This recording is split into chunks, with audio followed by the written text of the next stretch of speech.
they were all in agreement about what we could do for Charlie, what the treatment options were. There was drugs, and there was brain surgery, and you're out of luck. And so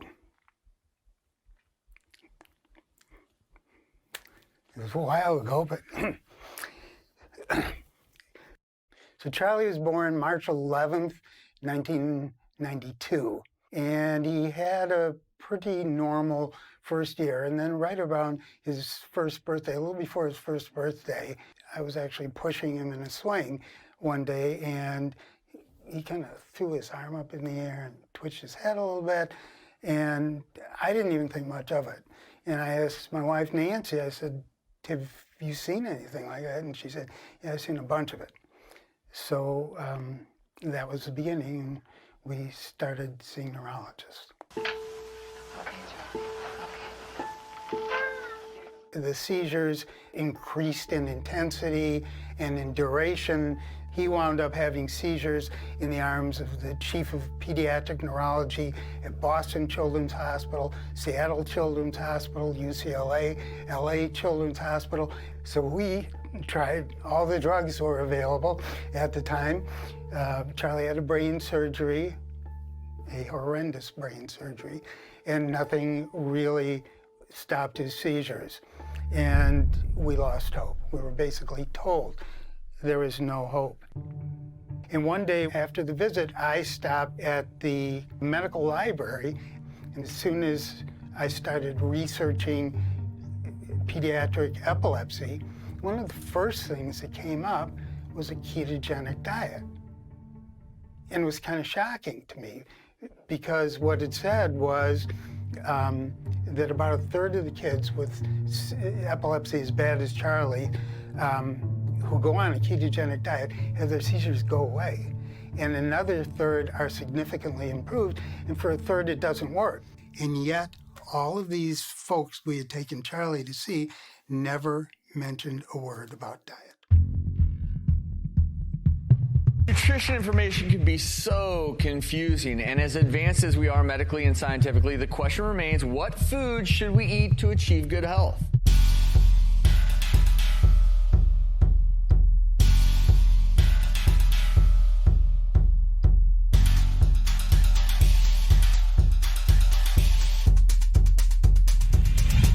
We're in a war for information, and the fallout affects all of us. The media is just going to sell what people are going to buy. And if people knew the truth, they would know what to ask for. My name is Vinny Tortorich, and I've been in the health and fitness game for the better part of 40 years, specializing in weight loss. Over the years, I've seen everything come and go at least 100 times. But as a country, we've only gotten fatter. What should I eat? What pill should I take? Should I take a pill? What about this protein shake? We all know someone who's trying to lose weight, and most of those people don't realize simply losing weight doesn't mean good health. My mother, for instance, she was always on some diet. One week it was the Cambridge diet, the next week it was the Scarsdale diet, the next week it was the cabbage soup diet. But wait a minute, the next week she ate nothing but bananas. Where did that come from? I always wonder about things like 8 8-ounce glasses of water per day. Really? Where did that come from? High blood pressure. You know, a doctor will say, oh, you have high blood pressure, stop drinking coffee. Really? These are all just myths. The myths have become ingrained in our society far too strongly for people to realize they're myths. What are some of the health myths we hear every day? Grains are good for you and fat is bad for you. Obesity is an energy balance disorder. Calorie in, calorie out. Calories in, calories out. As long as you're burning enough calories, you can ingest whatever you want.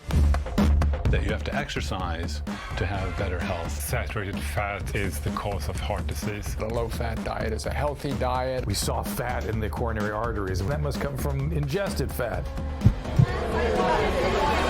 A growing number of doctors are learning that almost everything we're taught about nutrition is wrong. And I realized there was this incredible story that we had gotten it pretty much completely upside down and backward on fat. Believe it or not, the story of how we got to where we are today started in the 1860s with the Seventh-day Adventist Church and a woman named Ellen White. Ellen was a higher up in the church, and she would have these premonitions. And one night she had a dream that God came to her and said that we shouldn't eat anything with a face. I was taken to another place high above this world, and I heard a voice. There started modern-day veganism. It really didn't exist before then. There were other religious groups who were more vegetarian. They would eat eggs and dairy and so on and so forth. As a matter of fact, God also told her that coffee and tea were bad, which made no sense because both of those are vegetation. Not long after in our history, there was a man named Wilhelm Stephenson. He also believed to a certain extent that a vegetable-heavy diet was mandatory for good health. He was an explorer who ended up living with Inuits in Canada in 1906. And in that time and place, he was forced to adopt a new diet due to the lack of options. He made a discovery that will change the way you look at food. Now this raises the whole question of food then. You yourself must have longed for a green vegetable once in a while. Well, I did at first. At first, his preconceived notion is, I'm going to die. There is nothing green here. There is no vegetation. They simply eat fish and drink water. It was unlike anything that he'd experienced, right? Completely unlike the Western diet.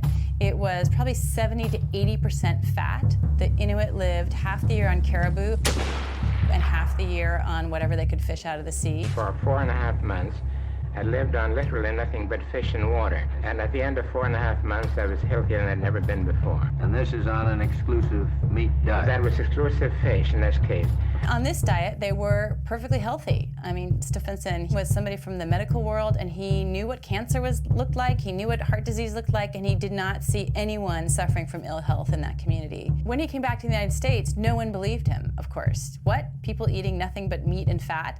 How could that be? They certainly would die. Dr. Charles Norris, Chief Medical Examiner, does not approve of an all-meat diet. I fail to see why the case of the Eskimo, with his strict carnivorous diet, should be cited as an example to the white American. The Eskimo has never accomplished anything, and the white man has. We have a weakness of not learning from the natives, but rather teaching them. You see everything through the colored spectacles of your education you're bringing up. You know, we go through this whole idea of green good, red bad, Greenpeace. A light turns green, it means go. Eat your greens. Yet, when you look at red, well, red means stop. Blood is red. It doesn't take long for media to pick up on these things, and we don't realize it's happening, but it's happening right in front of us. It's 10 p.m. Do you know where your children are? Back to Ellen White and her visions. Ellen was having these premonitions, and all of this was happening. The writings were happening in the mid-1860s. But 10 years earlier, in 1856, a 12-year-old boy came to work with the church. His family was in a church, and that was John Kellogg. John, by the time he was 16, was writing and putting out literature for the church. He would go on to share some of the most bizarre beliefs that Ellen White and the church had, including the idea that masturbation and sex were off limits. Excuse me, Ricky. To stave off these sins of the flesh, you should never eat meat because meat increases sexual desire. Well, this is what eventually led to cornflakes. That's right, cornflakes were created by Seventh-day Adventists to curb sexual desires. He was the guy who figured out something that he termed dextrinization. It's when you cook down grain so much it turns into dextrose, it turns into a sugar. You know, today when you see dextrose in a product, you should run in the opposite direction. It's as bad as seeing high fructose corn syrup. It's used for bacon, it's used in salami. All the luncheon meats that you get includes dextrose nowadays because it gives it a shelf life. It's a way to cure it fast, it's cheap, it's easy to do. So something that John Kellogg started way back in the day has also seeped across to the other side and to the meat industry. There are two issues. There's always multiple questions. One is if you switch from a standard American diet of processed foods and sugary beverages and, for lack of a better word, we'll call it junk, and switch to a vegan diet with with healthy vegetables and beans and legumes and fruits, you're getting rid of a lot of crap that was probably bad for you, which is the sugar and the highly refined processed foods. You would expect somebody to feel better if they did that. The second question is, if you did that and switched to a whole food diet that was animal food based rather than plant based, would they be healthier? I have spent aggregated more than 6 years on red meat. That is seal meat, caribou meat, muskox meat, polar bear, grizzly bear, and so on. The Stephenson diet was considered an all-meat diet. So what he did in 1928 was subjected himself and a friend of his to living in a hospital, being monitored for an entire year, eating nothing but meat, fish, and water, and that became the famous Bellevue study. The studies on Stephenson, which were intensively made from every clinical angle, started on February the 13th, 1928. Stephenson was tested during the experiment with an excessively high-protein, minimal-fat diet, and as a result became ill. Stephenson said the only time that he felt ill was when he ate too much lean meat, not accompanied by the fat, but that some thick steaks made him feel better again. You have to have fat with a lean. Lean and fat together make a perfect diet. At the end, there were 6 publications that came out of that experiment by different doctors looking at whether or not they got enough vitamins and minerals and everything they could possibly measure, and they were found to be in perfect health. Excessive meat eating is not only not injurious, Dr. Lieb says, but the experiments tended to show that health was improved, resistance to disease strengthened, and the subjects underwent no variation from normal health. I wanted to try to dispel from the world the same misconceptions which I had of the Arctic when I went north.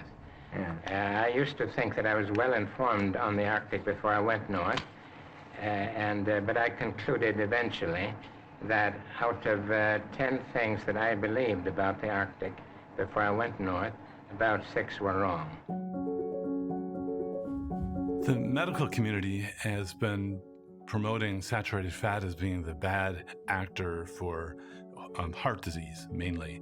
And that really came from weak science called epidemiology.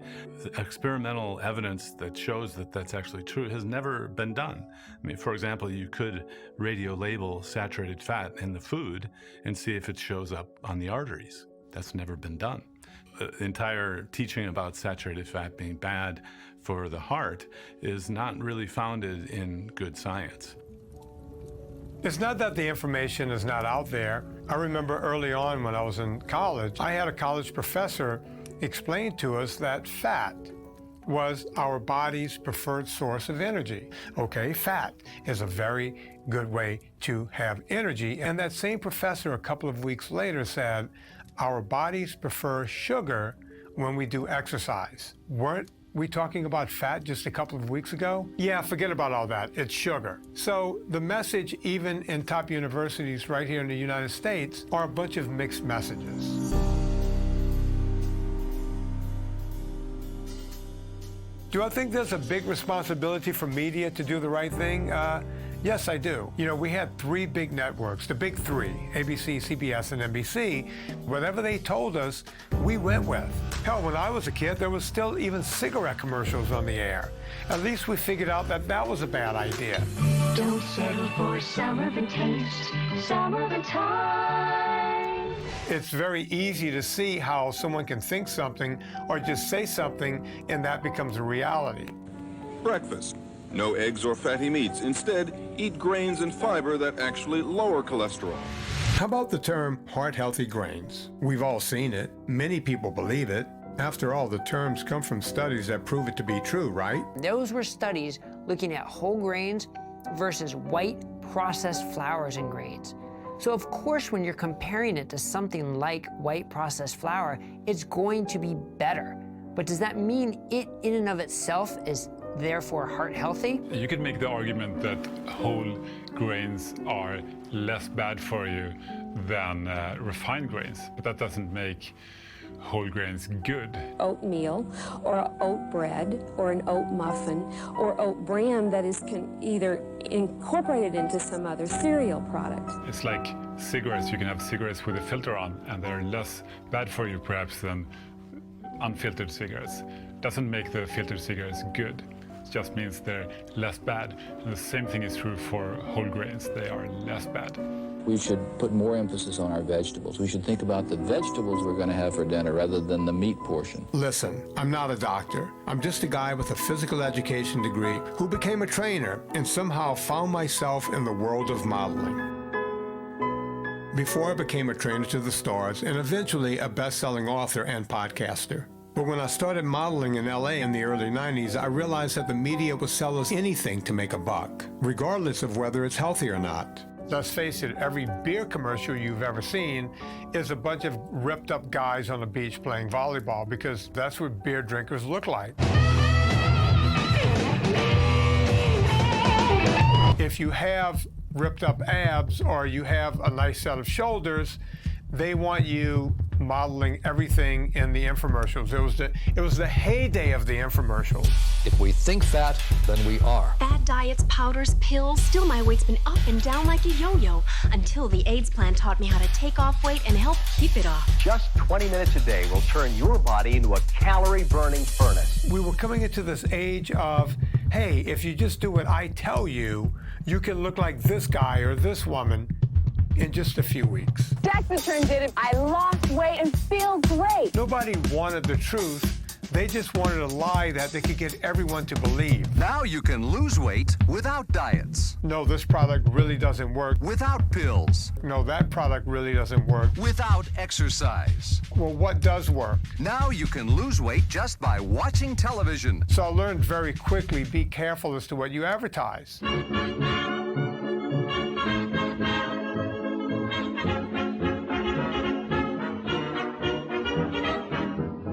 The 1920s and 30s, it was a lot different. We were learning a lot of things back then. We were discovering vitamins for the first time. We also learned that food could heal. And a lot of these therapies are what were being used to heal people. They were using non-starchy, non-sugary diets to starve cancer in the 1920s and 30s. Take Otto Warburg, for instance. He was doing cancer studies on rats.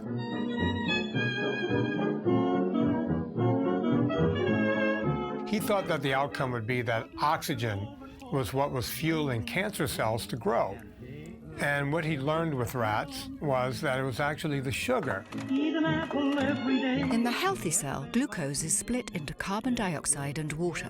The tumor cell, however, is able to split glucose into lactic acid, and so, in a certain sense, get along without oxygen, and at the same time, obtain the necessary energy from its food. This is true not only in tumor cells separated from the body, but also true of tumors in animals and human beings. His discovery was well known as the Warburg effect, and it was shown to help in somewhere near 80% of the cases of people who had cancer. Why does it feel like no one knows this information? We were making these discoveries, so what else contributed to them not taking hold? We had a Great Depression, and then we had a war. A lot of people were having trouble putting food in their mouth, period. So I don't think people were caring that much about their health. People were just trying to eat anything. People didn't eat out as much. We made homemade dressings. You didn't have dressings that were full of processed oils, and we weren't adding high fructose corn syrup to everything that we ate. We ate real whole foods that were cooked at home. Even fast food was different back in the 1940s and 50s. If you had French fries, they were made from rendered animal fat, basically beef tallow, which was a better way to cook junk food. So even our junk food was better in the 1940s and 50s and 60s.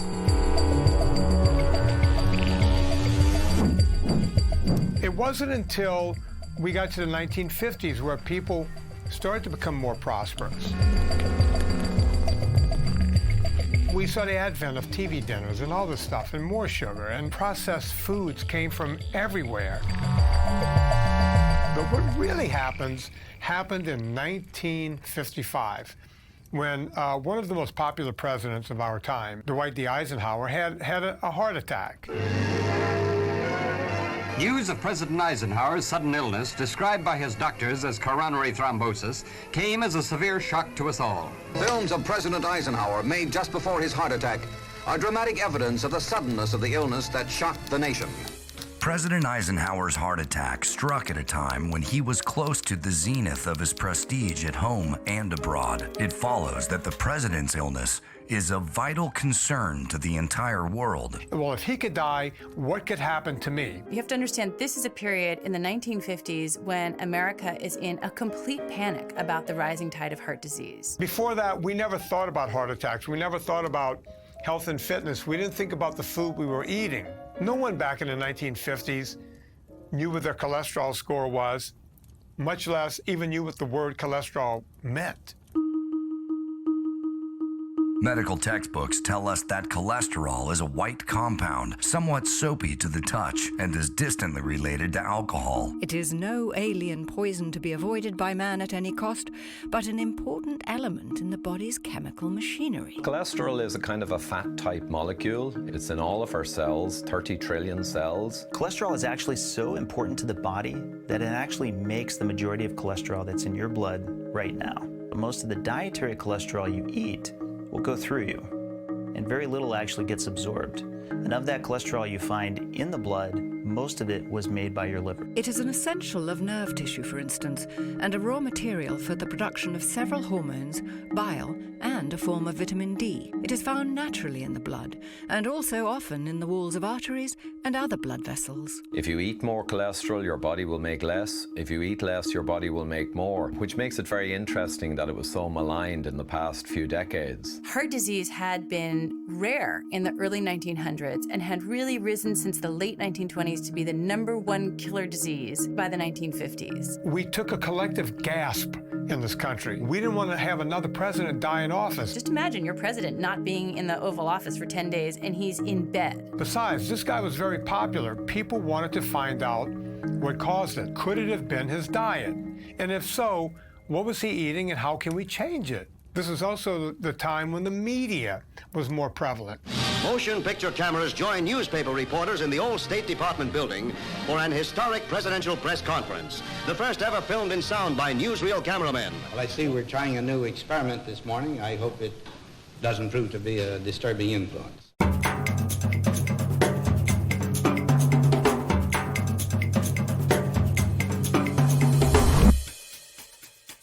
The power of media. You can't really tell that story without telling the story of Oprah Winfrey. It was 1993, and by happenstance, I was put up for an appearance on Oprah. They needed someone the next day. They were looking for younger men who were dating older women. And since my girlfriend was 7 years older at the time, I was invited on. I wasn't into it. I had no idea what really happened on Oprah. But I was told, no, you have to do it. It'll be great for your career. So they fly me to Chicago, and I get to the green room. I was introduced to a woman named Doe. The theme of the show was younger men who were dating older women. Older women having the courage to live their dreams and fulfill their fantasies and live their lives exactly the way they wanted to, including dating younger men. Doe said that I would have to pretend that I was dating her. And I said, what are you talking about? My guests today, they're all members of a provocative new kind of dating service. I told her that I would not go on stage and lie. I would go on stage and sit next to Doe, but I would not say that we dated. I quickly realized that I'd been bamboozled because Doe introduced me as her boyfriend. I'd like you to meet Vinny Tortorich. He's a Beverly Hills fitness expert. He's hot, sweet, he loves women, and he's emotionally accessible. Get out of here. I couldn't believe what was happening. And at that moment, I said to myself, I'm going to turn this into not the Oprah show, but the Vinny show. Number one, women don't even hit their sexual prime until they hit 40. They don't even know what's going on until they're 40. I've been dating older women. Gee, I'm only 39. I'm going to make this show so bad that they won't possibly be able to run it on national television. You want to be with an older woman. It's the difference between riding in a Volkswagen and a Cadillac. If you want to ride in a Volkswagen, go right ahead. If you want the Cadillac, go for the older woman. Well, now. It turns into a circus. The people in the audience actually believed all this. Doe and I had just met. It was like the audience was participating in this huge game of Mad Libs. Two different generations. How was school? Oh, I learned arithmetic. I don't see how two people can have something in common if they're not the same age. It seems like people are treating this like some sort of fetish. What could you possibly have in common? Let's say Cher walked into the room and said she had to have you. Sally, get Cher on the phone. I ended up asking Cher out on a date during the show. Cher is on the phone. Cher, my name is Vinnie Tortorich, and I want to say this in front of the whole country. Is the camera on me? Yeah, camera's on. Cher, I live in Beverly Hills. Let's get together and have lunch. I'll have my agent call your agent, and we'll do it because we'll have a great time. No matter how outlandish I got, they seemed to enjoy it more and more. What I want to know is from the ladies in the audience, should I have lunch with this guy? As a matter of fact, you can see Oprah. Oprah started dancing in the aisles. The show ended, and I went back to L.A., and I just assumed, well, that show is going to bomb. As of last year, it was the 7th highest-rated show in Oprah's history. People still recognize me for it today, and virtually none of it was true. I took that realization that media can change everything. Eisenhower has a heart attack, and he wants the whole country to know that this was a real issue. I am happy the doctors have given me at least a parole, if not a pardon, and I expect to be back at my accustomed duties, although they say I must ease my way into them and not bulldoze my way into them. But the media had other ideas. They have their own agenda. He had the common cold of heart attacks. He didn't really have a bad one. The media was trying to show him on the golf course, having a great round of golf.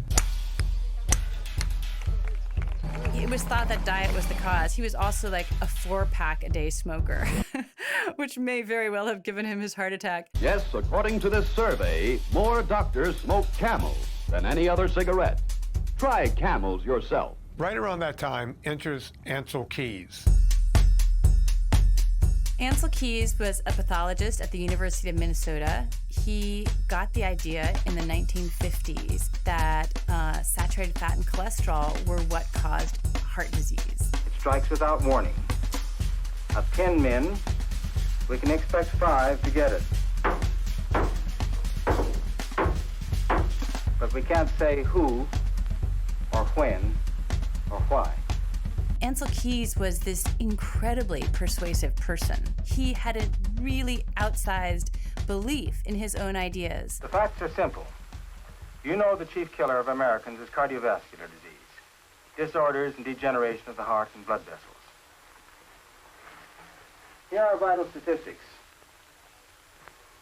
They show that this problem here in America is the worst in the world. Ansel Keys was famous for something called the 7-country study. This is where he went and studied 7 different countries and came up with this hypothesis as to how we're supposed to eat based on correlation. Ansel Keys is the one who proposed what he called the diet heart hypothesis, and that was that saturated fat and cholesterol, dietary cholesterol, would give you a heart attack, especially saturated fat, like hot oil down a cold stovepipe. It would just clog up your arteries and give you a heart attack. The problem is he cherry-picked these countries to fit what he was trying to hypothesize. It set out to prove that the more calories you got from fat, the better chance you had of getting heart disease. It seemed like a straight line between the least fat consumed and the most fat consumed, with the U.S. at the top. The only problem is Keys studied 22 countries. And if you factor in all of those countries, the results were all over the place. He just took the 7 countries that proved this point, that fat causes heart disease. This study made Keys the temporary savior of the medical community, and therefore the world. Such that he was able to get onto the American Heart Association Nutrition Committee, and he turned the whole association around in 1 year and got them in 1961 to recommend that all Americans restrict saturated fat and cholesterol in their diets in order to fight heart disease. Dietary fat and its relation to heart attacks and strokes. Most persons in the United States who are overweight will find it profitable to reduce their total caloric intake. Reducing the amount of fat in the diet is one way to do this. This is the first advice anywhere in the world telling people not to eat saturated fat and cholesterol to fight heart attacks. That's like the beginning of it all. That is what just blossomed, bloomed, grew into the giant oak tree of advice that we have now. We have no credible evidence to say that saturated fat causes heart disease.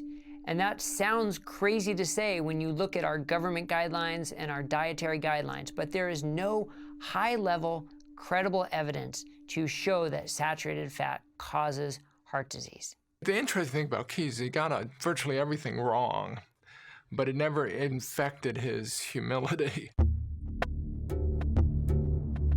We live in a time right now when we've had a narcissistic turn. People are very primitive and narcissistic, a lot of injuries in childhood, and it has caused us to perhaps not have the most secure sense of self and identity. People attach themselves to one particular approach to diet, and it develops into an identity around which people maintain a religious intensity. They defend it as though any question in their dogma is like you're questioning their religious dogma or threatening their very sense of the fabric of reality. And so we start looking around for things to attach ourselves to, and political groups, religious organizations, different diet fads, we attach ourselves to these groups, and we look to the groups for our identity. So our going forward in life is somehow threatened by somebody saying, hey, maybe fat's not so bad for you. It's positively comedic, but it's becoming ridiculous. In the United States, coronary heart disease is so common that all one has to do to study the complete natural history of the disease is to take a sample of men, any sample of men that are now healthy, follow them, wait a little while, and a lot of them will have coronary heart disease.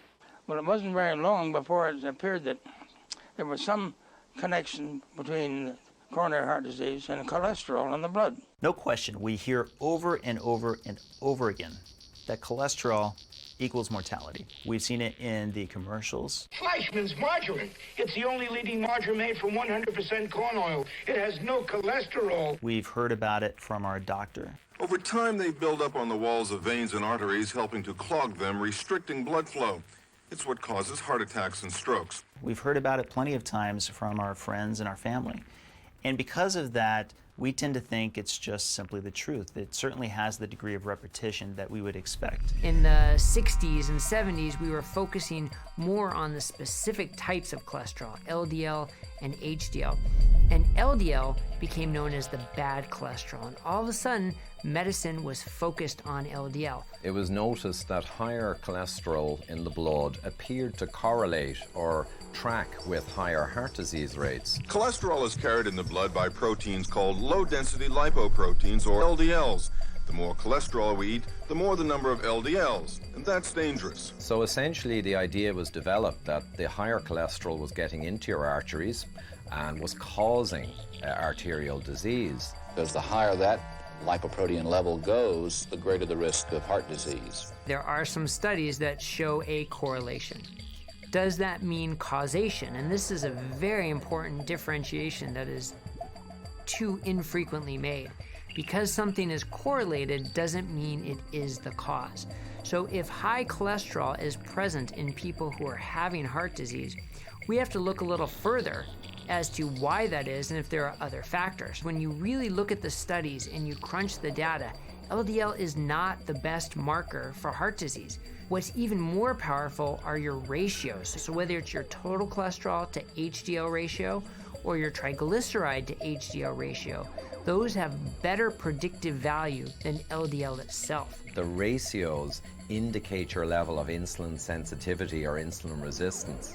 So the best cholesterol measures are not actually even talking about a cholesterol thing. They are indirectly talking about insulin resistance and health. A lot of the fat research, look, we saw fat in the coronary arteries and we thought that fat must be coming from somewhere. It must come from circulating fat and that must come from ingested fat.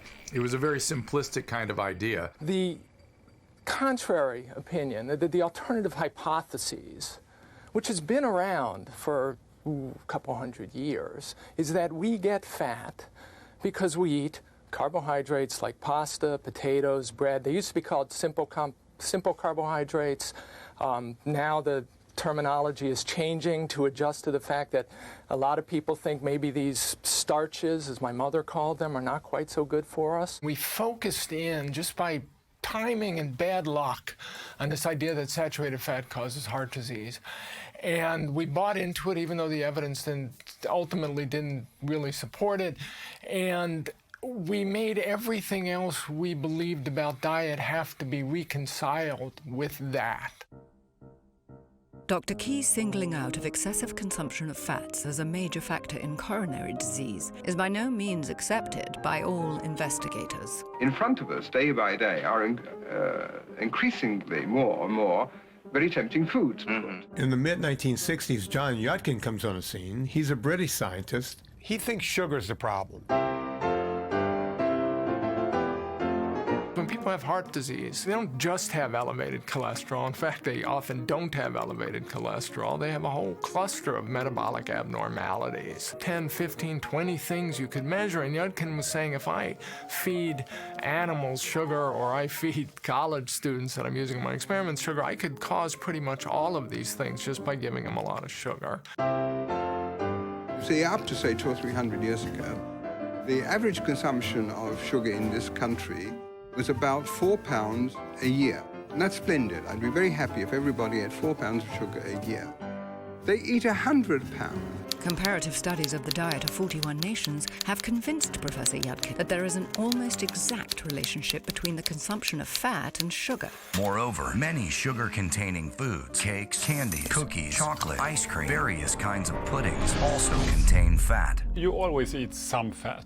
So if you eat high-carb foods, you raise your blood glucose, you raise your fat-storing hormone insulin, and you're going to store the fat that you eat. It's all individual how much you can tolerate, but if you eat more than your body can tolerate, then you will most likely gain weight, gain fat. Drawing the analogy of the relationship between diabetes and national sugar intakes that could statistically also be related to the fat intake, Professor Yudkin considers that heart disease may well be causally related to the consumption of sugar.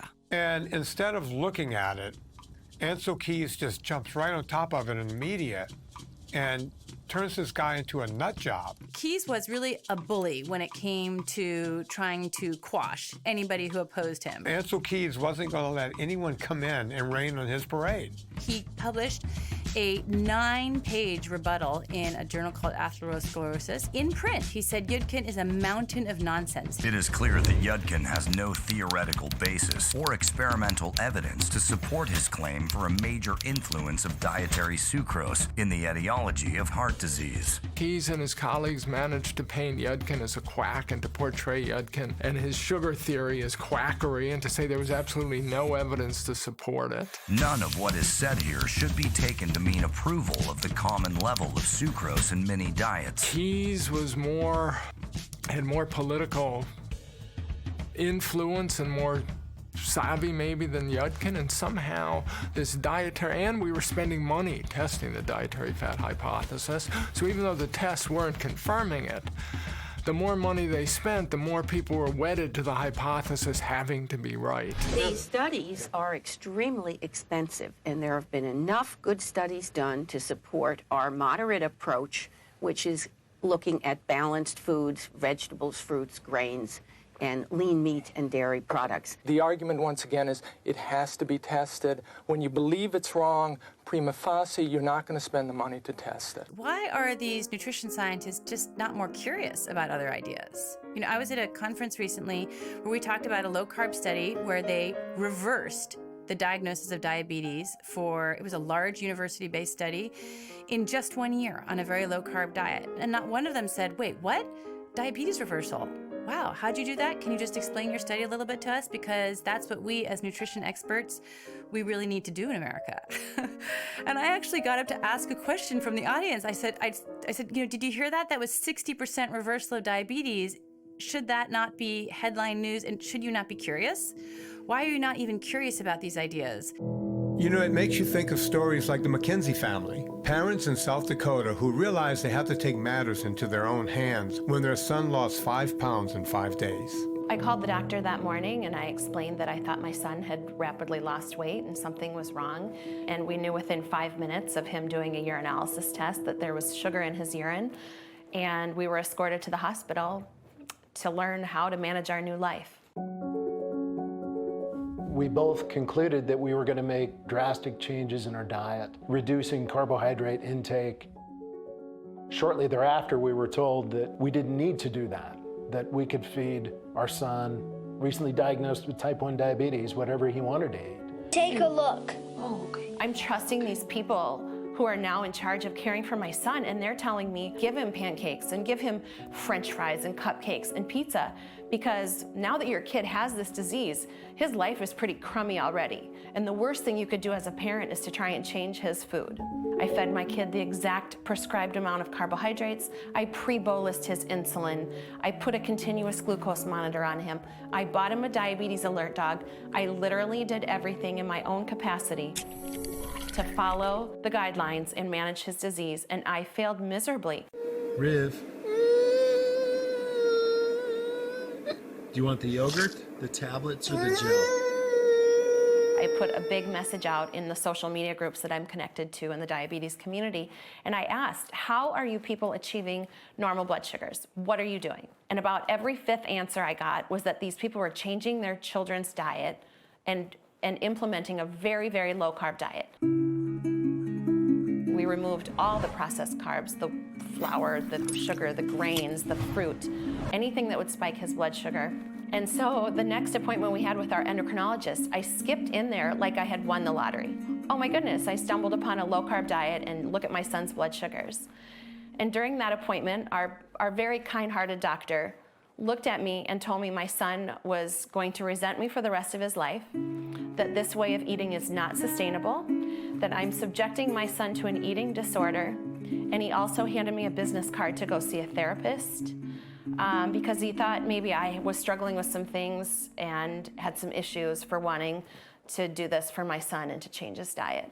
And I'm told to follow these guidelines because without those carbohydrates, my child won't grow properly and his brain function will be compromised.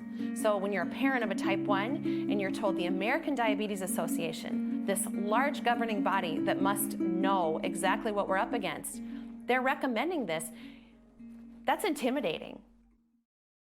We either had to either make a change or accept mediocre care.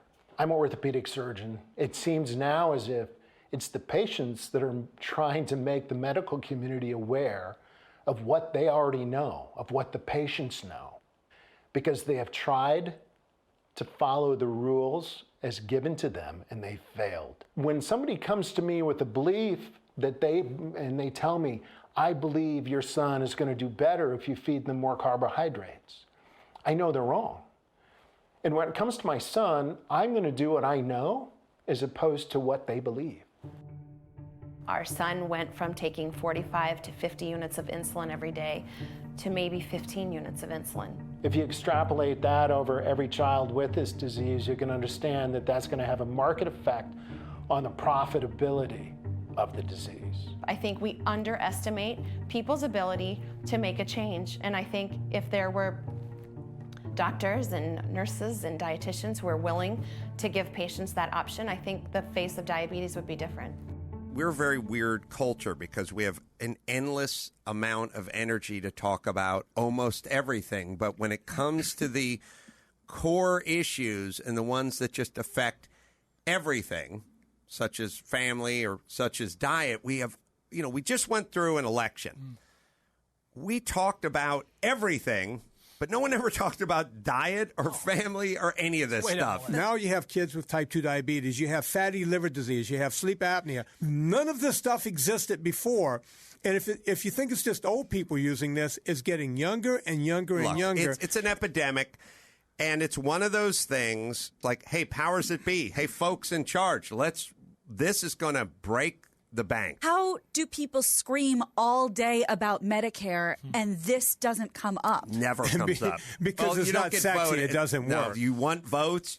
Telling people like hard news, like, hey, Mom, you're poisoning your kid. Get your shit together. No votes for you. The current recommendations, it started in the late 60s in response to a documentary that aired on CBS News called Hunger in America. This spring, a private agency, the Citizens Board of Inquiry, released an exhaustive report claiming that serious hunger exists many places in the United States. Out of a total population of 200 million, the report states, 30 million Americans are impoverished, with family income below $3,000 a year. 5 million of these people are helped by 2 existing federal food programs. Now, a new figure must be added. Of the 30 million who are impoverished, 10 million Americans, whether or not they are reached by federal aid, are hungry. The federal food program might be better administered by the Department of Health, Education, and Welfare, or by a special commission whose only concern would be to see that hungry Americans are fed. This leads right to 1968 in the McGovern Committee. Public calls to address the issue of hunger had been building ever since Robert F. Kennedy had toured the devastated slums of Mississippi. It's obviously as great a poverty as we've had, and they're going to lead a very difficult, unhappy life through the rest of their existence. But it was George McGovern, the senator from South Dakota, who would head a committee that started in 1968. Privy to the poverty that the nation was now aware of, the former director of Food for Peace in JFK's administration was intent on bringing change that would eventually affect all of us. It's always bothered me to see hungry people in the world. I like to eat. If we are to save ourselves in this country, it seems to me that a radical restructuring of our policies and priorities is absolutely necessary. There is nothing more to say, really. Senator Kennedy died at 1:44 this evening. We've got to draw the line at violence, so I have mixed emotions. I'm supporting the president as he tries to bring this war to a close. It was quite sad, really, to break up with the Beatles, because to see it just fall apart was sad. We have a mystery story out of Washington. 5 people have been arrested and charged with breaking into the headquarters of the Democratic National Committee in the middle of the night. When you think of 1972, 1973, we're still in Vietnam. It's not a popular war. Then 1972 comes around and we have Watergate. People have got to know whether or not their president's a crook. Well, I'm not a crook. People were just in a haze about diet. No one was really paying attention to this McGovern committee. You know, we had bigger problems. This complacency at the time is what allowed these health myths to seep in. As you know, I represent all sorts of delicious things. Greasy bacon, potato chips, French fried potatoes, fatty meat, and gobs of butter on everything. As you know, us fat separately are just little guys. But put us all together, and what do you have? You have millions of calories, that's what. I have to store those calories as fat, and I can't take it anymore. I'm getting bigger and bigger and bigger. And the bigger he gets, the harder us heart cells have to work. Mr. Fat, you're a real killer. You know, I don't know the answer, but why is it whenever a new study comes out, it's always talking about how food is going to kill you? I think that's a major misdirection to what we should be focused on. Food should be used to prevent illness, not to just help reverse it once it's too late. One of the areas we haven't talked about until recently is how food can affect your brain health. I became interested in mental health and the connection between mental health and diet after I had developed a lot of my own health problems and had changed my diet and discovered that diet had a lot more to do with health and mental health than I had ever been taught that it had. In my early 40s, about 10 years ago, I developed a number of mysterious symptoms that I think a lot of people, especially middle-aged women, will identify with. So things like chronic pain, fibromyalgia, IBS, chronic fatigue, migraines, lots of different symptoms that all of my very smart Harvard-affiliated doctors couldn't help me with. After about 6 months of trial and error, I arrived at this diet that was completely upside down from what I had been taught was good for me. It was basically a mostly meat diet, high in meat and fat and cholesterol. And when I arrived at that diet, all of the symptoms that I'd been struggling with completely went away. And I thought, you know, this diet actually is also improving my mental health, and I'm a psychiatrist. The most powerful way to change your brain chemistry would be through food, because that's where brain chemicals come from in the first place.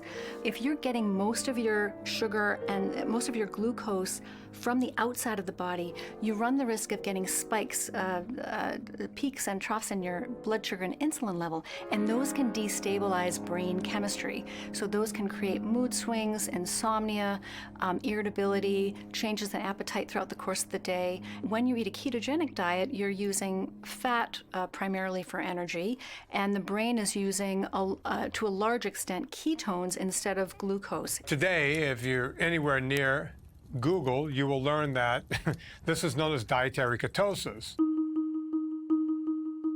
Most healthcare professionals are familiar with ketoacidosis, and that's a state where the body is out of control. Diabetes is out of control. Blood glucose is through the roof. Insulin is not able to keep up with this glucose derangement, and so that's a life-threatening state when you're type 2 diabetic out of control. Nutritional ketosis is quite a different scenario. Blood sugars are absolutely under control.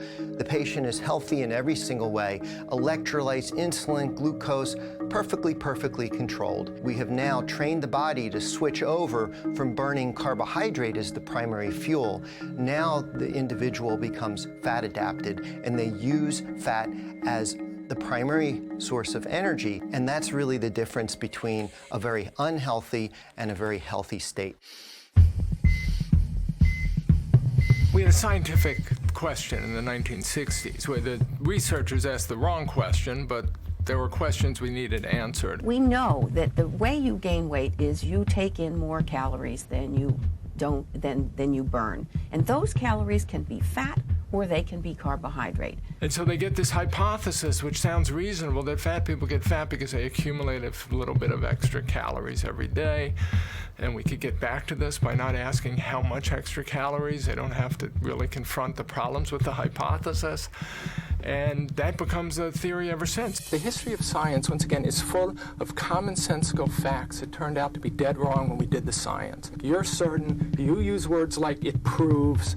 When you look at the data, it either isn't there or we just didn't do the experiment. Speaking of experiments, here's a timeline of events that happened with the McGovern Committee. After a year of fighting for funding, the committee operations began in 1969. There were Democrats and Republicans, including future presidential candidates George McGovern, Walter Mondale, and Bob Dole.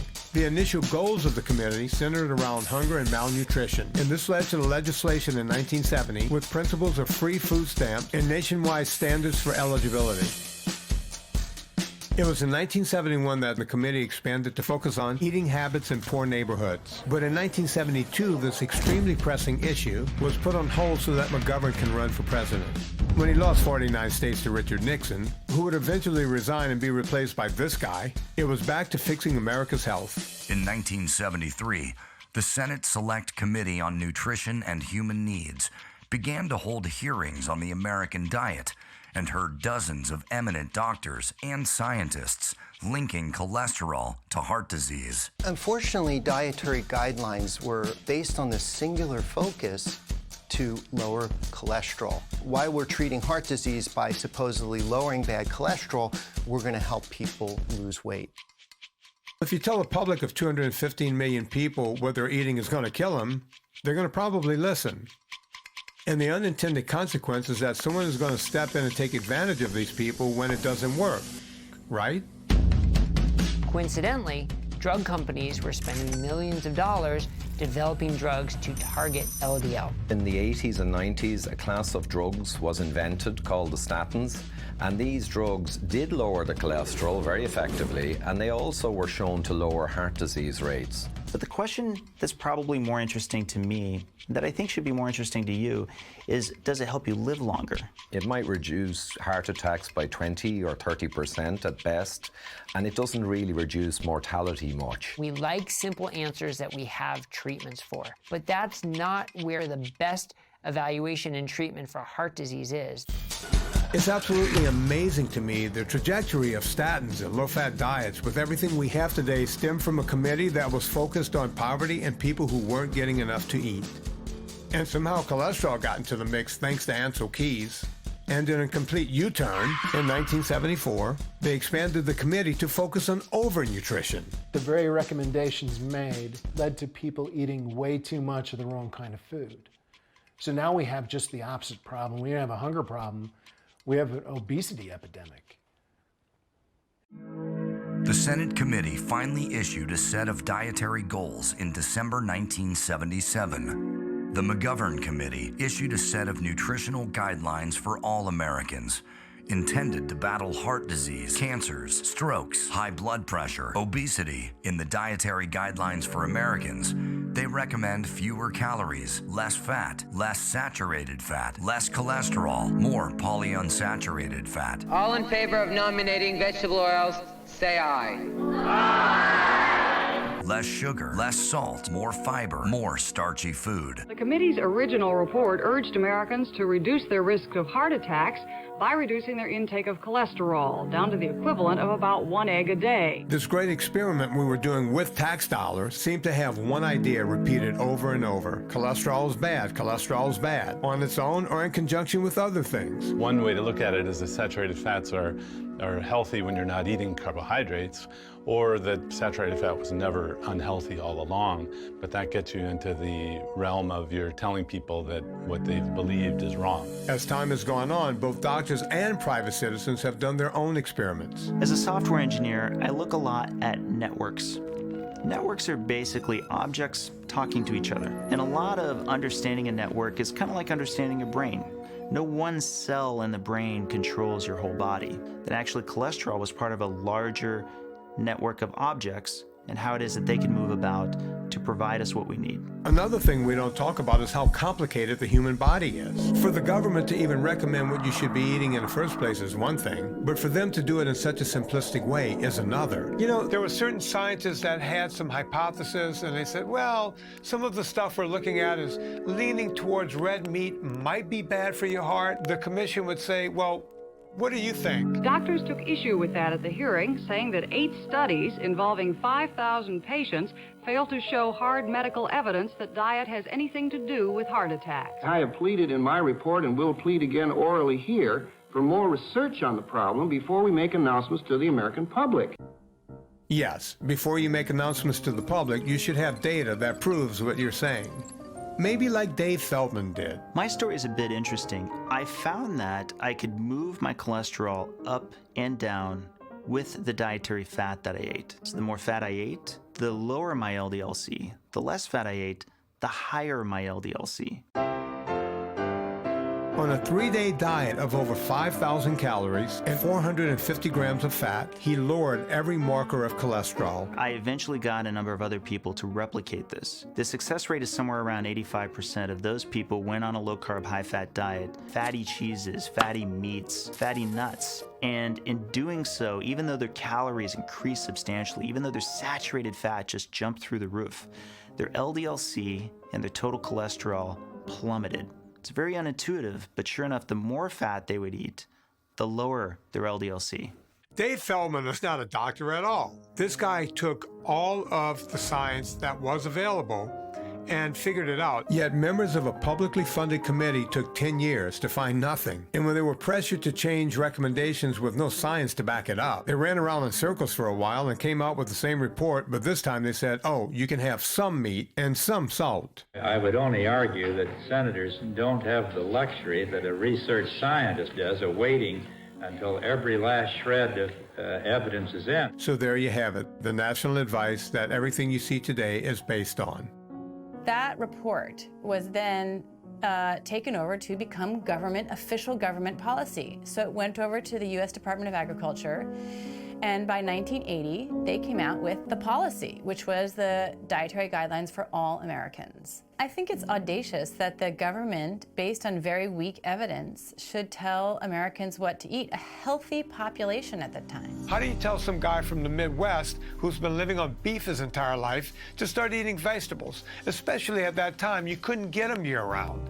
You couldn't get fruit year-round. It wasn't like it is today where we refrigerate and ship fruits and vegetables around the world. You're telling people from different parts of the United States what to do, how to do it, and everyone's just throwing their hands up going, I'm going to do the best I can.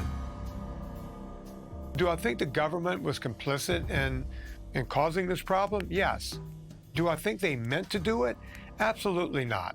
I think McGovern's heart was in the right place. They just went the wrong way about it. But we went on that experiment, and the government put us on that experiment. They didn't ask us about it. They didn't ask our advice. They just told us how to eat, and they told the food industry, asked the food industry to produce low-fat food products. Industry slowly is responding to it, producing foods that are lower in salt and fat and so on, and people are beginning to get the message. Low cholesterol, no cholesterol, lowers cholesterol. Good fat, bad fat, low fat, non-fat. Milk suddenly came in, bewildering number of varieties, all of them reduced in fat.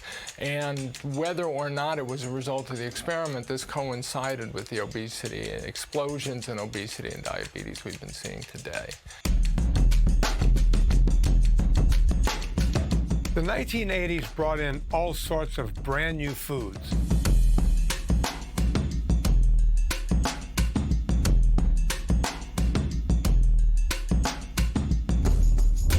There's a Dannon body in everybody. Unlike some yogurts, it's low in fat. The whole thought pattern was, if you didn't eat fat, you couldn't get fat. Not having fat does not automatically make something a health food, and that's where we get into this debate about, is it just calories in, calories out? Does it not matter what we eat as long as we're burning enough calories to burn it off? And we still didn't know if eating a low-fat diet was a good thing. It was some of the smartest scientists and the president of the National Academy of Sciences in the late 1970s called this a huge experiment in which the American public were the subjects. The American has an infinite number of combination of choices with which he can constitute a healthy diet. Unfortunately, he also has an infinite number of combinations from which he can choose an unbalanced diet. Let's examine why there is so much confusion about good nutrition.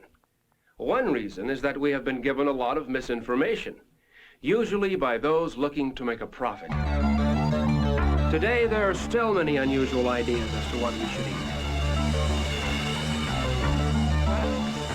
eat. People tend to believe that just because it's in print or on television, it must be true. The 80s also brought in all sorts of new fitness trends. Make the commitment now and watch how fast you see results. Are you ready to do the workout? We couldn't get enough of fitness in the 1980s, but although we were doing all of this, we weren't getting any thinner. Our sugar consumption increases in part with the introduction of high fructose corn syrup, and that's an unintended consequence of these government actions. It's arguably the case if they had done nothing, we wouldn't have had this epidemic. We might have had it anyway, but they probably or almost assuredly made it worse.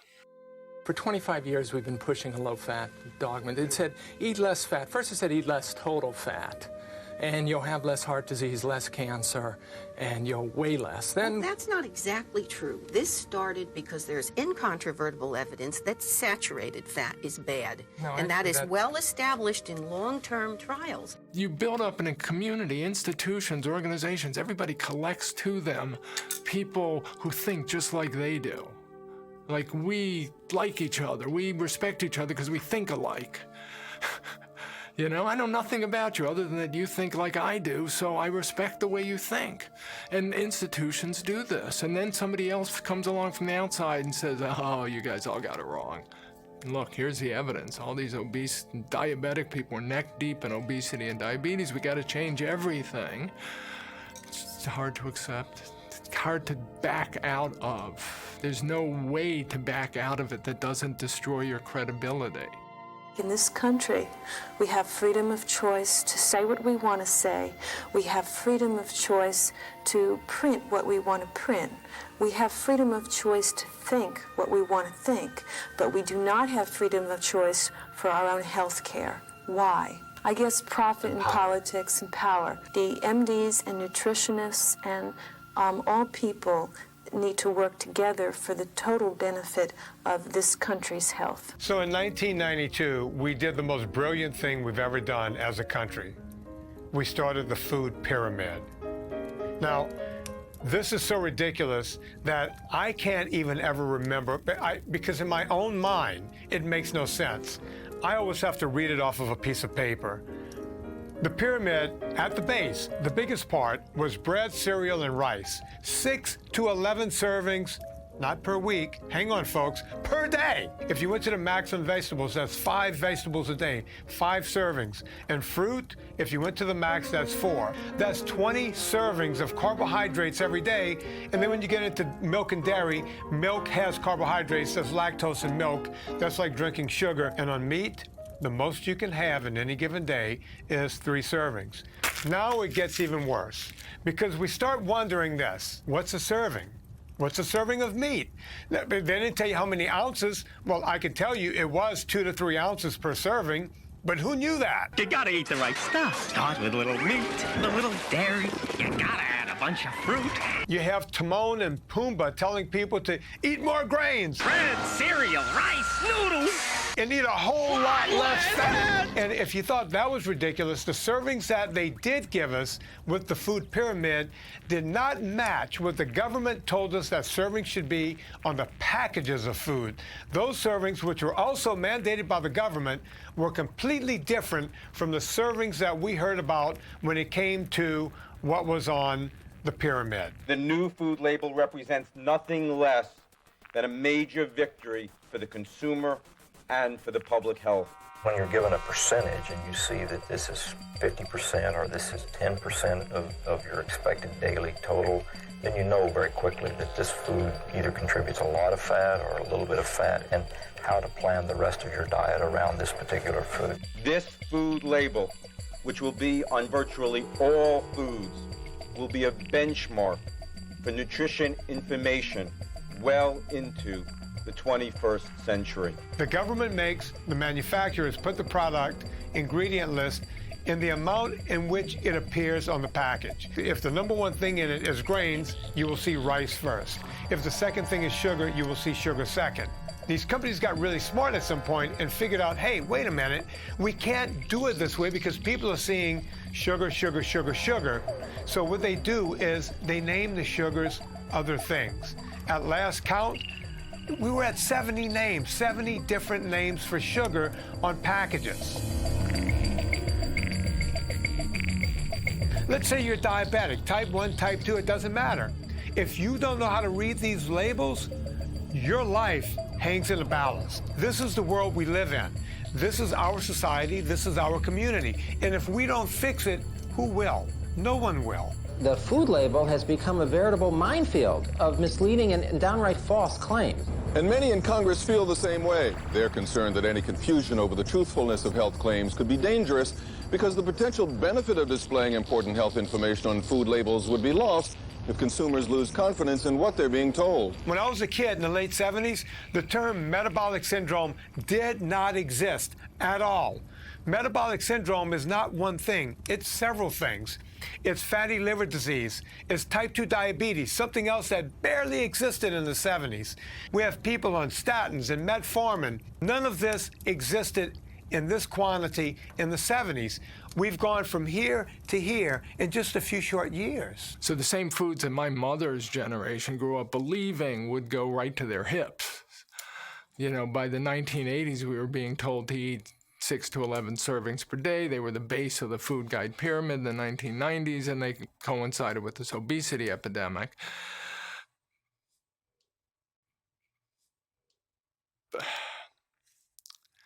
I mean, we couldn't have screwed up the science of obesity more if we had tried. We don't know what to do. Nutrition experts, the establishment, the orthodoxy just doesn't know what to do. So they continue raising money for the American Heart Association, the American Diabetes Association, but they don't have any new ideas. They keep saying, just keep applying the advice that we've given you, and somehow it'll turn out different this time. One of the things that I always say is, why not just be open to new ideas? Like, here's some other ideas coming along. Let's just consider them. Don't we have an obligation to the public to consider, at least, other ideas? You're about to meet a father who refused to give up, a man who defied the doctors and went looking for a miracle. My generation remembers Jim Abrams quite well. He did some of our favorite movies like Airplane and Hot Shots and all of these funny movies in the 70s and 80s. Well, it wasn't very funny when Jim Abrams had a 16-month-old son who was having seizure after seizure after seizure. And he was going, because he was a big producer and he had the means, he went to the top doctors in the United States. And at the time, Charlie was averaging about a dozen seizures a day. He was on 4 anti-epileptic medicines. If you have a critically ill kid, what would your choice be? Do you want to drug him? Do you want to cut his brain? Or do you want to change what he eats? And it just seems so obvious to me.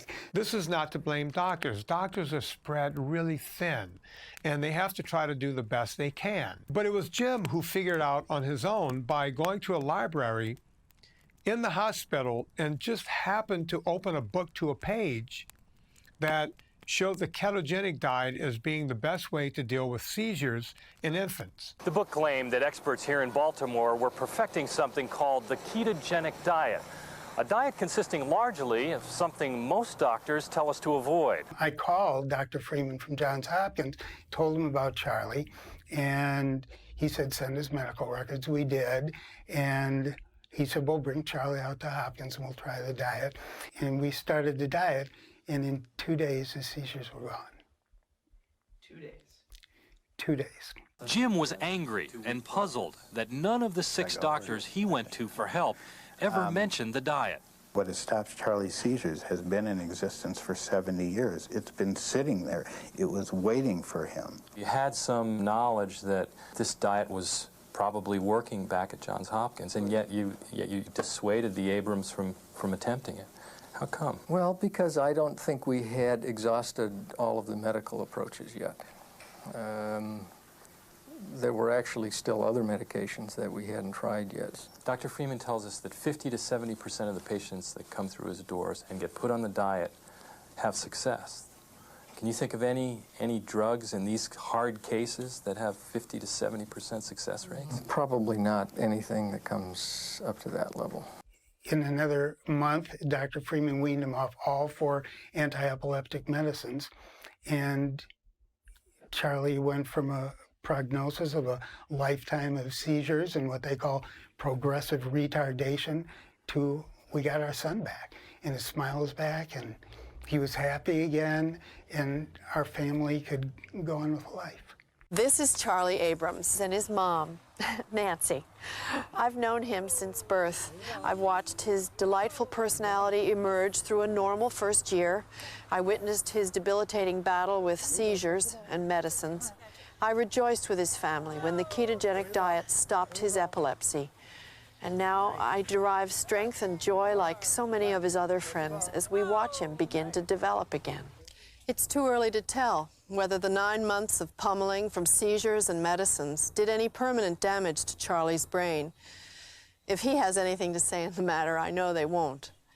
However, it's not too early to tell that had Charlie's parents been informed about the existence of the ketogenic diet when he first got sick, and about the success they've had with it at Johns Hopkins, a vast majority of Charlie's seizures would not have occurred, and most of his $100,000 worth of medical, surgical, and drug treatment would not have been necessary. Even today, 1.5 out of every 10,000 people with epilepsy who would benefit from a ketogenic diet are using it today. Doctors are not taught diet therapy or even nutrition in medical school. They just simply aren't. Try an informal survey on your own. Next time you see a doctor, your doctor, anybody, any doctor, say, when you were in medical school, how long were you, how much time did you spend investigating and learning about nutrition and diet therapy? I didn't really have much nutritional training like most doctors. In 4 years of psychiatry training, we didn't talk about food once. Extent of my training, I got nutrition. Let's see, let's talk about year 1, 2, 3, 4, then 4 years of residency, 0. 0. I got 0 in addiction too. 0 in nutrition, 0 in addiction. We were so damn busy taking care of illness, and trying to push that back and save life that trying to prevent illness was not really on our radar. I feel anger. I'm pissed off. And again, I think that the reasons that the diet hasn't become more popular has nothing to do with efficacy at all. It has to do with revenue sources that are more lucrative. The ketogenic diet isn't that expensive. The problem is it doesn't generate revenue for the medical world. There are powerful forces at work in our medical system that have nothing to do with good health. My patients have been getting fatter and sicker over the last few decades, and in particular, we're starting to see diabetes out of control, and that changes everything. I used to see the occasional person who needed diabetic foot ulcer management and needing an amputation, and it started becoming virtually weekly. When you come into a clinic and there's patients with, with rotting flesh, and it is rotting flesh, and it smells bad, it looks bad, and all you're doing is just trimming off a little bit of foot. It starts with a toe, starts with an ulcer, then it moves up the foot, and sometimes you get to a point after doing 2 or 3 operations, it's been going a couple of months, and then the decision is you've actually got to chop that leg off. There's something which really upsets me, and that's when you actually amputate someone's limb, there's a sound of actually dropping that leg into a bucket. I don't want anyone to hear that, that noise. It's just, it's just sickening. I started talking to my patients about reducing sugar, and the benefits were immediate. Not only would the people's fatty liver disease get better, not only would all of their blood numbers get better, but in fact, he would not have to end up chopping off a foot or a leg. I then went to the hospital dietitians and said, hang on, this is really exciting, this stuff about sugar. Started talking about it to the staff, and then I started implementing a sugar reduction for my patients, only to find out that I was starting to tread on some big toes. The dietitians then started kicking up a stink about that, involving their parent organisation, the Dietitians Association of Australia, who started becoming involved in pressuring the hospital into silencing me. We received evidence in Sydney from a medical practitioner in Tasmania, Dr. Gary Fettke. He gave the evidence to the committee in the morning of our hearing in Sydney. 3 hours later, he received an official caution from AHPRA. The first time I heard the story, I just thought it was a joke. The board's actual statement requires that doctors double-check that their personal beliefs don't compromise care, that they don't put their commercial interest in front of patients, and lastly, doctors should provide appropriate dietary advice. Ultimately, the medical board made a ruling that I am now the only doctor, as far as we know in the world, to be banned from advising his patients to reduce their sugar and junk food intake. And if that sounds crazy, then that's what it is. We recognise that the being subject to the notifications process for a practitioner can be an extraordinarily stressful thing, because there are pretty serious issues at stake ultimately in terms of their practice of their profession and their reputation. And their reputation. And despite the fact that we are not punitive in our focus, we are protective in our focus, so our mandate is a public protection focus, we understand and appreciate that it may not feel like that for the practitioner involved in the process. For a long time, I couldn't actually work out why there was anything actually against what I was talking about. Everything about reducing sugar and carbohydrate is basic biochemistry. It's in the first 100 pages of textbooks. There's nothing extreme about it. Once you see the results of reducing sugar and carbs, particularly in diabetes, you can't unsee them. At this point, I think there is active suppression of this science, and this has been going on since the 60s. One of the things that I found in my research, the biggest ever test of Ansel Keys' hypothesis was something called the Minnesota Coronary Survey. It was on more than 9,000 men and women in 5 Minnesota mental hospitals, which was a really well-controlled study because somebody in a hospital, you can control everything they're eating. They gave half the people what was considered the normal amount of saturated fat, regular milk, regular meat, cheese, butter, etc. The other half, they gave 9% saturated fat, so soy-filled milk, soy-filled cheese, soy-filled burgers. They found that the people on the vegetable oil, soy-filled diets there was no effect on cardiovascular mortality or total mortality. That study was not published for 16 years. One of the principal investigators, Ivan France, was asked by a journalist, "Why did you not publish the study?" He said, "Well, there was really nothing wrong with it. We were just so disappointed in the way it came out." Well, that's like, that's basically scientific fraud, not publishing your results. I've started to ask the question, what got in the way? What's withholding the message? Well, there is a pharmaceutical and medical device industry that makes billions selling their products to doctors who have no interest in diet therapy. There is a sugar industry that adds sugar to all of our processed foods that has no interest in promoting a sugar-free diet. There is a cardiology community led by the American Heart Association that has been spreading misinformation about a high-fat diet based on flawed science for over 70 years. Those diets have been used in children for many years who have epilepsy, and those children show definite cognitive dysfunction. Also, those diets contain Which means they so don't much. think as clearly. That's Those right. children are also children who have as many, they're intransigent childhood epilepsy. They have as many as 400 seizures a month. They're untreatable by drugs. They go on the diets, and the diets, I think it cures 33% of them, cures them. These are epilepsy, and then they aren't able to think. Today, Charlie is a elementary school teacher at a certificate in early childhood education. He boxes, he plays piano, and we are beyond grateful every day for his outcome. I'm not sure what would have become of me if my family hadn't found the ketogenic diet, but I doubt that today I would be an A student in high school with lots of friends. I doubt I would have been playing piano for the last 8 years, and I doubt I could hit an 8-iron 160 yards. And they just couldn't accept that they were dealing with these intractable conditions. And not just pediatric epilepsy, but obesity is an intractable condition. Diabetes, type 2 diabetes is an intractable condition. Type 1 is, and here you have this diet that appears to put these conditions into remission. The establishment here, represented by our friends, is a little too dogmatic and that we may never know the truth unless we acknowledge that there is a counter theory that has never been tested, and that theory, more and more people are beginning to accept parts of the theory as being legitimate, and that it could answer a lot of problems, and it could even make it easier for Americans to lose weight. People are able to reverse diabetes. People are able to lose weight sustainably. Most, if not all, cardiovascular risk factors are improved along the way on a lower carbohydrate diet. That diet ought to be at least considered. If it turns out to be true, I'll be the first to change my mind, but show me the data.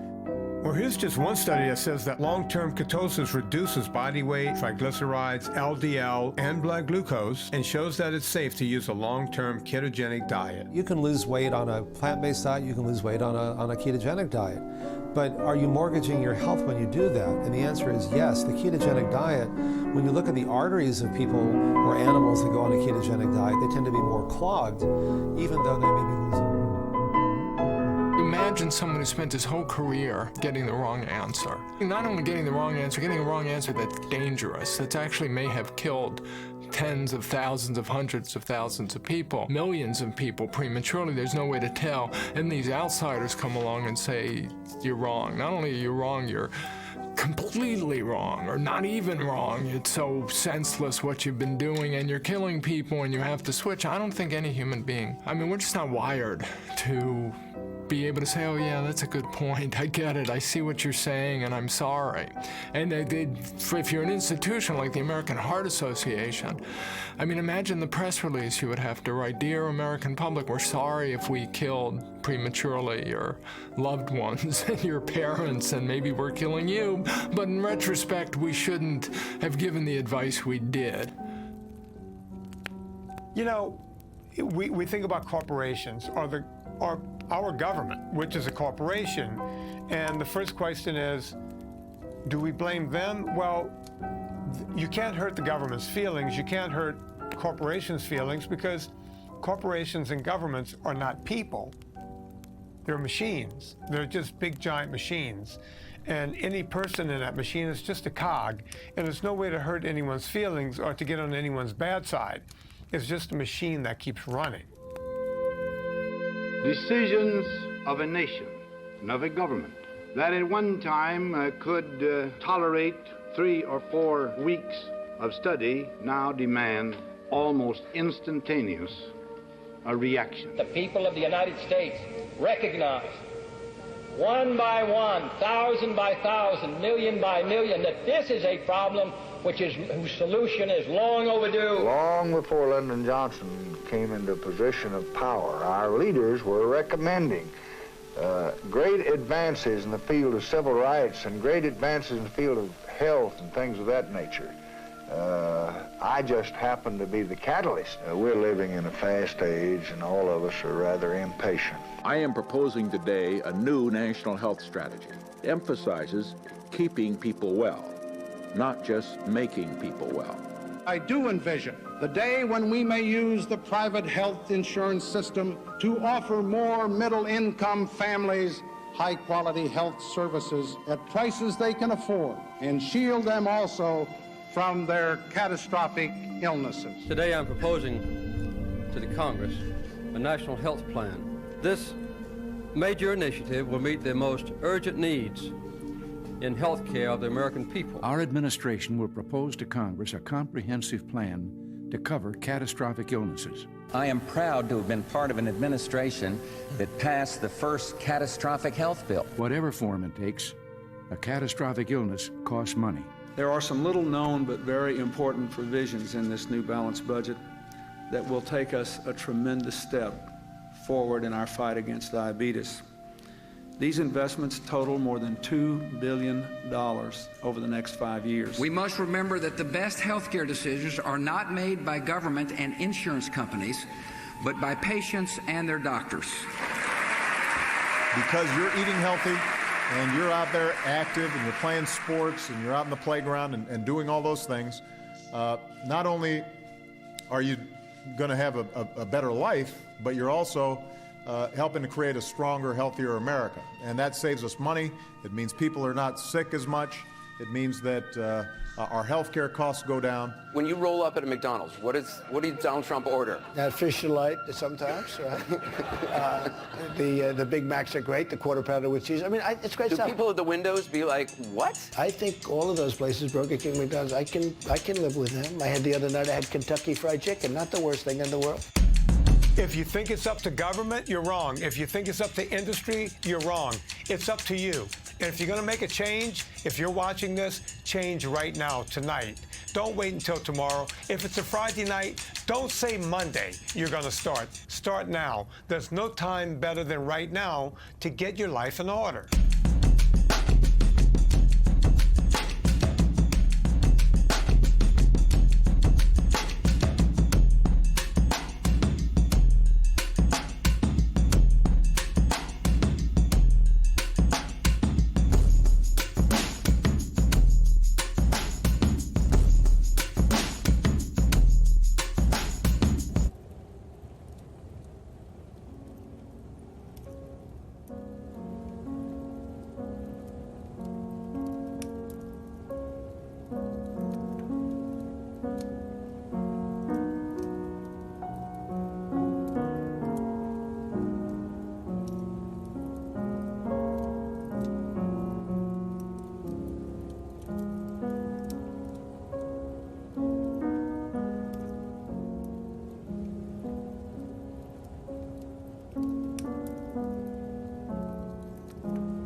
I've been doing a podcast with Anna Vocino for about 7 years. When we first started the podcast, nobody was listening. Someone's going, all right, I want to lose weight. Wait, that steak is 1,200 calories?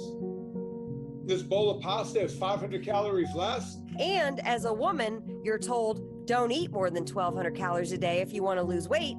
So you think, oh, I can have that steak because that's my whole day. We started attracting the attention of people in the low-carb community, doctors, authors, like Gary Taubes, Nita Teicholz. It's important for us to have the experts on because we're like, see what that guy said. Anna also, turns out, is a great cook. As a person who works with food a lot, I get asked many questions about fake sweeteners or fake this or fake that, and I personally think it's going to have to go in an even more natural direction where we just have this return to just eating food in its most natural state.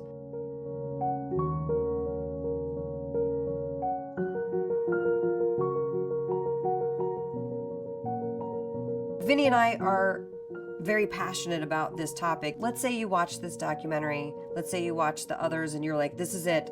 I'm going to do this. I am going to give up the processed sugars and grains and I'm going to go for a high-fat, low-carb diet. And which you should do it. Try it. It can't hurt to not have sugars and grains. Like, just try it. When that happens and there's an adjustment phase, all of us in this country, myself included, have been in the diet mentality. If we can peel back that diet mentality, it would be amazing.